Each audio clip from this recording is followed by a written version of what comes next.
Hi friends, good morning. പുതിയ വിശേഷങ്ങളിലേക്കായി എല്ലാ പേർക്കും സ്വാഗതം. അങ്ങനെ കണ്ണനാണെങ്കിൽ ചില ഞെട്ടിക്കുന്ന സത്യങ്ങൾ അറിയാനായിട്ട് പോവുകയാണ്. മാർക്കോ അതിന് മുന്നോടിയായിട്ട് കണ്ണൻ്റെ അച്ഛൻ്റെ കൊലപാതകി ആര് എന്നുള്ള ആ ഒരു സത്യം കണ്ടുപിടിച്ചു കഴിഞ്ഞു. മഹാലക്ഷ്മിയോട് തെളിവ് സഹിതം ചോദിക്കുന്ന സമയത്ത് അവൾ പറയുന്നുണ്ട്, അത് എൻ്റെ രണ്ടാനച്ഛൻ്റെ ജൽപ്പനമല്ല, പിന്നെയോ സത്യം തന്നെയാണ്.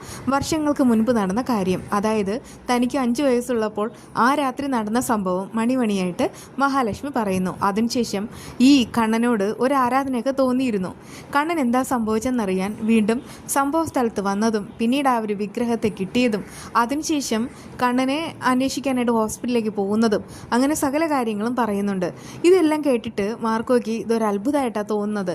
എന്നാൽ മാർക്കോ അറിഞ്ഞു അടുത്തപടി അറിയാൻ പോകുന്നത് ഉണ്ണിയാണ്. ഉണ്ണി അങ്ങനെ ഞെട്ടിക്കുന്ന സത്യങ്ങൾ മനസ്സിലാക്കുന്നു. അതായത് താൻ ഒരുപാട് തന്നെ ഒരുപാട് സ്നേഹിച്ച തൻ്റെ അച്ഛനെ ഈ ലോകത്ത് നിന്ന് പറഞ്ഞു വിട്ടിട്ട് തന്നെ ഇരുട്ടിലാക്കി തൻ്റെ ജീവിതം നശിപ്പിച്ചത് വേറെ ആരുമല്ല, അത് കരുണയുടെ അച്ഛൻ, അതായത് തൻ്റെ സ്വന്തം ഭാര്യയുടെ അച്ഛൻ. അയാൾ ചെയ്തത് എന്തായാലും തനിക്ക് അങ്ങോട്ട് സ്വീകരിക്കാനായിട്ട് പറ്റില്ല.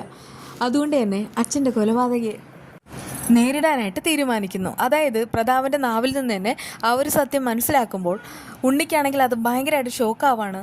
അയാൾ പറഞ്ഞതെല്ലാം സത്യമാണ്. കാരണം അതിൻ്റെ തെളിവ് ഇപ്പോഴും അവശേഷിക്കുന്നുണ്ട്. ഡാനി എന്ന് പറയുന്ന അവർ ലോറി കൊണ്ടാണ് തൻ്റെ അച്ഛൻ്റെ ബൈക്കിലേക്ക് ആഞ്ഞു പായിച്ചതും അങ്ങനെയാണ് അച്ഛൻ കൊല്ലപ്പെട്ടതും. അതിനുശേഷമാണ് കരുണയും താനും തമ്മിലുള്ള വിവാഹം എല്ലാം നടത്തുന്നതും എല്ലാം എല്ലാവരുടെയും അറിവോടുകൂടെ സംഭവിച്ചത് തന്നെയാണ്. ഇങ്ങനെ ഒരു ചതി തനിക്ക് പറ്റിയിട്ടും തന്നോട് ഒരൊറ്റ തവണ പോലും കരുണ അത് പറയാൻ കൂട്ടാക്കിയില്ല.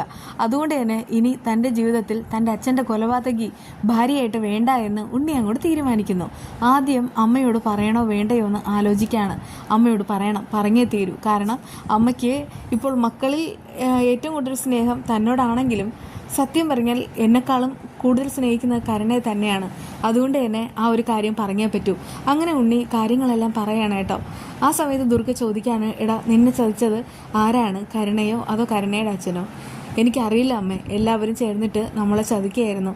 നമ്മുടെ ജീവിതം ഇരുട്ടിലാക്കിയത് അവർ തന്നെയാണ്. അല്ലെങ്കിൽ തന്നെ അമ്മ ഒന്ന് ചിന്തിച്ച് നോക്ക്, അച്ഛൻ ജീവനോടെ ഉണ്ടായിരുന്നെങ്കിൽ നമുക്ക് ഇങ്ങനത്തെ ഗതി ഒരിക്കലും വരത്തില്ലായിരുന്നു. ഒന്നുമില്ലെങ്കിലും ഈ വീടെങ്കിലും നമ്മുടെ പേർക്ക് എഴുതി തന്നേനെ. അങ്ങനെ വീടെങ്കിലും നമ്മുടെ പേരിലായിരുന്നെങ്കിൽ എന്തൊക്കെയായിരിക്കും സംഭവിക്കാൻ പോവുക? പിന്നെ നമ്മളായിരിക്കും എല്ലാം അടക്കി ഭരിക്കുക. എന്നാൽ ഇവിടെ എന്താ സംഭവിച്ചത്?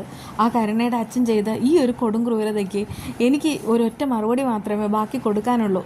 അവർ ജീവന് തുല്യം സ്നേഹിക്കുന്നത് വേറെ ആരെയുമല്ല, കരുണയാണ്. കരുണയുടെ ജീവിതം ഇതോടുകൂടെ തീരണം.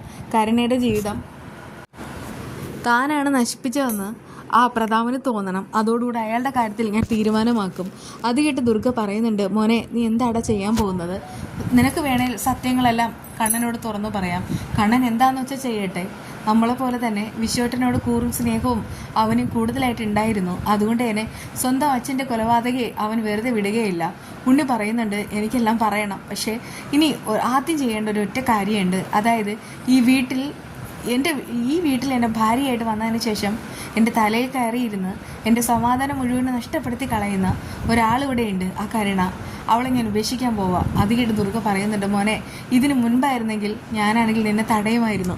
ഇനി ഞാനൊന്നും പറയുന്നില്ല, എന്താണെന്ന് വെച്ചാൽ നീ ചെയ്തോളൂ. ആ സമയത്ത് ഉണ്ണിയാണെങ്കിൽ കരുണയോട് കാര്യങ്ങളെല്ലാം ചോദിക്കുകയാണ്. അത് കേട്ടിട്ട് അവളാകെ ഷോക്കായിട്ട് നിൽക്കുന്നു. എന്നിട്ട് പറയുന്നുണ്ട്, ഉണ്ണിയേട്ടൻ ഒരു കാര്യം അറിയാവോ? ഈ ഒരു കാര്യം ഞാൻ അറിഞ്ഞിട്ട് അധികം ദിവസങ്ങളൊന്നും ആയിട്ടില്ല.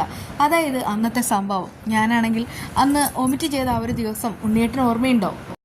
ആ ഒരു സമയത്ത് ഉണ്ണിയേട്ടൻ എന്നെ തെറ്റിദ്ധരിച്ചിട്ട് ഹോസ്പിറ്റലിലേക്ക് കൊണ്ടുപോയി. എന്നിട്ട് ഞാൻ ഉണ്ണിയേട്ടൻ്റെ ചെകിടിൽ അടിക്കുകയും അവസാനം ഉണ്ണിയേട്ടനെ വീട്ടിൽ കൊണ്ടുപോയി വിടുകയും പെട്ടെന്ന് എനിക്കൊരു മാറ്റം സംഭവിച്ച് ഞാൻ തിരിച്ചു വരികയും ചെയ്ത ആ ഒരു ദിവസം അന്ന് തന്നെയാണ് ഞാൻ കാര്യങ്ങളെല്ലാം അറിഞ്ഞത്. അതും എൻ്റെ അമ്മയുടെ നാവിൽ നിന്ന്. അത് കേട്ട് ഉണ്ണിയാകെ പകച്ചു നോക്കുകയാണ്. അതേ ഉണ്ണിയേട്ടാ, ഇക്കാര്യങ്ങൾക്കെല്ലാം ഒരു ദൃക്സാക്ഷിയുണ്ട്. അത് ഞാനല്ല, അത് മഹാലക്ഷ്മിയാണ്. അന്ന് അച്ഛൻ്റെ ലോറിയിൽ ഉണ്ടായിരുന്നത് അവളാണ്. എന്നിട്ട് അവൾ എന്തുകൊണ്ട് ഇതുവരെ ഇക്കാര്യം കണ്ണേട്ടനോട് പറഞ്ഞിട്ടില്ല? അപ്പോൾ പിന്നെ ഇതിലാരാണ് ചതി ചെയ്തത്? ഞാനാണോ അതോ അവളാണോ? അത് കിട്ടുണ്ണി പറയുന്നുണ്ട്, ഇനി എന്തൊക്കെ പറഞ്ഞാലും ശരി, ഞാൻ എന്തായാലും നിന്നെ പുറത്താക്കാൻ പോവാണ്. ഇങ്ങനെയെങ്കിലും ഒരു ശിക്ഷ എനിക്ക് നിന്റെ അച്ഛന് വേണ്ടിയിട്ട് കൊടുക്കണം. പിന്നെ കണ്ണേട്ടൻ്റെ കാര്യം, കണ്ണേട്ടനോട് ഞാൻ കാര്യങ്ങൾ തുറന്നു പറയും. മഹാലക്ഷ്മി ഇനി ഇവിടെ മരുമകളായിട്ട് വേണ്ടയോ എന്നൊക്കെ അദ്ദേഹം ചിന്തിക്കട്ടെ. എന്താണെന്ന് വെച്ചാൽ തീരുമാനം എടുത്തോട്ടെ. ഇതെല്ലാം അറിഞ്ഞിട്ട് എനിക്ക് വല്ലാതെ ഷോക്കാവാണ്. അതുകൊണ്ട് തന്നെ നീ ഇനി ഇവിടെ വേണ്ടെന്നൊക്കെ പറഞ്ഞിട്ട് അവളവിടെ നിന്ന് പുറത്താക്കുന്നുണ്ട്. അതെ, അത് തന്നെ വേണ്ടത്. അവളുടെ അഹങ്കാരത്തിന് ഇതല്ല, ഇതിനപ്പുറവും കിട്ടണം. ആ വിശേഷമായി നമുക്ക് വീണ്ടും കാണാം കേട്ടോ. എല്ലാവരും ഒന്ന് ചാനൽ സബ്സ്ക്രൈബ് ചെയ്യുക. എന്നാൽ മാത്രമേ അടുത്ത വീഡിയോ നമുക്ക് നോട്ടിഫിക്കേഷനായിട്ട് കിട്ടുകയുള്ളൂ. വീണ്ടും കാണാം. ബൈ.